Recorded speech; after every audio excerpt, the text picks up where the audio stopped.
Bismillahirrahmanirrahim. Assalamualaikum warahmatullahi wabarakatuh. Hamdan wa syukran lillah, salatan wa salaman ala rasulillahi sallallahu alaihi wasallam, la nabiyya ba'da. Ananda siswa-siswi SMP kelas 9 rahimakumullah. Pada kesempatan ini kita akan membahas materi tentang meraih kesuksesan dengan optimis, ikhtiar dan tawakal.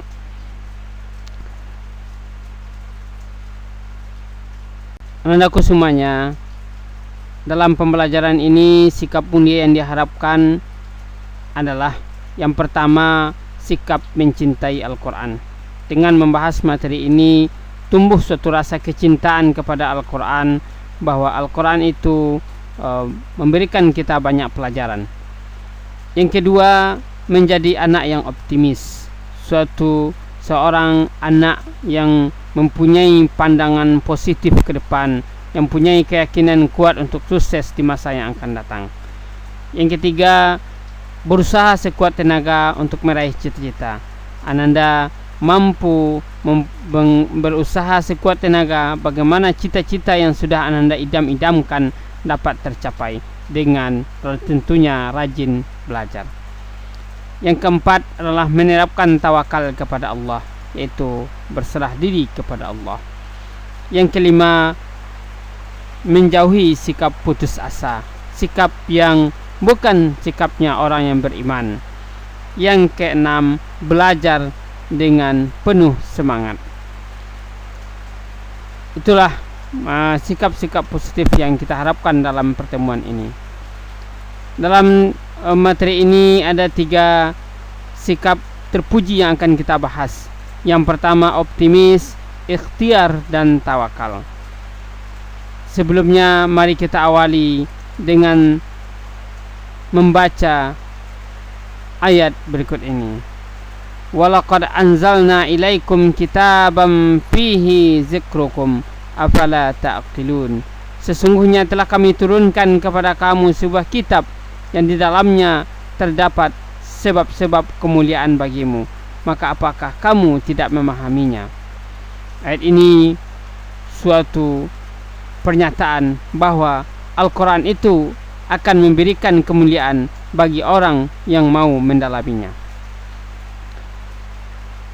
Anakku sekalian, untuk optimis, ikhtiar dan tawakal ada beberapa dalil nakli yang akan kita bahas. Yang pertama tentang optimis, yaitu Quran surah Az-Zumar ayat 53. Yang kedua tentang ikhtiar, yaitu Quran surah An-Najmu ayat 39 sampai 42. Yang ketiga tentang tawakal, yaitu Quran surah Ali Imran ayat 159. Andaku semuanya, pertama mari kita awali apa itu optimis. Optimis secara bahasanya itu adalah berpikiran positif. Positive thinking, ya, berpikiran positif. Kemudian dalam istilah pembelajaran kita, optimis itu adalah keyakinan atas segala sesuatu dari segi yang baik dan sikap selalu mempunyai harapan yang baik. Ada suatu keyakinan bahwa kita akan mampu melakukan yang terbaik, kita akan mendapatkan hasil yang terbaik. Jadi orang yang optimis itu berpikiran yang baik. Dia berusaha dengan sungguh-sungguh, kemudian berpikir bahwa dia akan memperoleh hasil yang terbaik. Lawan dari optimis adalah pesimis. Kalau orang pesimis itu dia merasa tidak mampu, dia merasa tidak akan bisa untuk menjadi orang yang baik ataupun menjadi orang yang berhasil. Itu pesimis. Tapi orang yang optimis itu selalu berharap bahwa dia akan menjadi orang yang terbaik dan menggapai hasil yang terbaik. Kemudian dalil tentang optimis itu surah Az-Zumar ayat 53. A'udzubillahi minasyaitonirrajim. Bismillahirrahmanirrahim. Qul ya ibadiyalladzina asrafu ala anfusihim la taqnatu min rahmatillah innallaha yaghfiruz dzunuba jami'a innahu huwal ghafurur rahim. Katakanlah, wahai hamba-hambaku yang melampaui batas terhadap diri mereka sendiri, Janganlah kamu berputus asa dari rahmat Allah. Sesungguhnya Allah mengampuni dosa-dosa semuanya. Sesungguhnya Dialah yang Maha Pengampun, Maha Penyayang. Adapun kandungan surah Az-Zumar ayat 53 ini adalah yang pertama, larangan berputus asa. Allah sangat benci kepada orang yang berputus asa. Jadi kita dilarang untuk berputus asa, tapi punyalah keyakinan yang terbaik, keyakinan yang untuk bisa lebih baik. Yang kedua, senantiasa beristighfar. Beristighfar adalah meminta ampun kepada Allah. Senantiasalah meminta ampun kepada Allah, maka Allah akan memberikan ampunannya, karena Allah itu Maha Penyayang lagi Maha Pengampun. Yang kedua yang akan kita bahas adalah ikhtiar. Apa itu ikhtiar? Secara bahasa, arti dari ikhtiar adalah berusaha. Kemudian dalam arti pembelajaran kita, ikhtiar itu adalah usaha manusia untuk mencapai masa depannya agar tujuan hidupnya selamat dunia dan di akhirat. Ikhtiar adalah usaha bagaimana manusia mengupayakan kehidupannya di dunia bisa lebih baik dan kehidupannya di akhirat dapat selamat dari siksa neraka. Itu yang disebut dengan ikhtiar, suatu upaya untuk mendapatkan hasil yang terbaik. Dalil tentang ikhtiar ini adalah Quran surat An-Najmu ayat 39 sampai 42.